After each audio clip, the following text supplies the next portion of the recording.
வணக்கம். நம்ம சேனலில் நம்ம வந்து ப்ரீவியஸ் இயர் டிஎன்பிஎஸ்சி கொஸ்டினை எப்படி ஈஸியாக ஆன்சர் பண்ணலான்றத வீடியோவை எடுத்து போட்டுருக்கோம். அதில் இப்போ என்ன கேள்வின்னு பார்த்தீங்கன்னா, if 30% of A equal to 60 then find A அப்படின்னு கொடுத்துருக்காங்க. ஒன்றும் இல்லை, ஒரு நம்பர் இருக்குது, அது வந்து ஏன்னு சொல்லியிருக்காங்க. சரிங்களா? அதோட 30% வந்து 60ன்னு சொல்லியிருக்காங்களா, ஏவோட மதிப்பு என்னன்னு கேட்டிருக்காங்க. ஒரு முழு எண்ணோட 30% வந்து 60ன்னு சொல்லியிருக்காங்க. 100% எவ்வளோன்னு கேட்குறாங்க. சரிங்களா? இப்போ நம்மளுக்கு 100% வேணும்னா 1% எவ்வளோன்னு கண்டுபிடிச்சினா ஈஸியாக ஆன்சர் பண்ணிடலாம். இப்போ 30% வந்து 60ங்களா, இந்த ஜீரோ கேன்சல் பண்ணிட்டீங்கன்னா 3% என்பது 6ன்னு வரும். சரிங்களா? இதை வந்து ஒரு முறை, இதை 2 முறை அடிச்சிங்கன்னா 1% ஈக்குவல் டு 2ன்னு வரும். சரிங்களா? நம்மளுக்கு வந்து 1% 2ன்னு கேட்சிச்சு. நம்மளுக்கு மொத்தமாக தேவை வந்து 100%.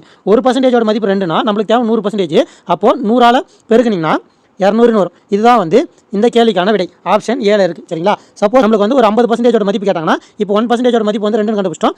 50%க்கு 50ஆல் பெருக்குனிங்கன்னா 100ன்னு வரும். அதுதான் வந்து இந்த கேள்விக்கான விடை. சரிங்களா? இது போன்ற எக்ஸாமுக்கு தேவையான ஷார்ட்கட்டுகளுக்கு நம்ம சேனலில் சப்ஸ்கிரைப் பண்ணிக்கங்க. நன்றி, வணக்கம்.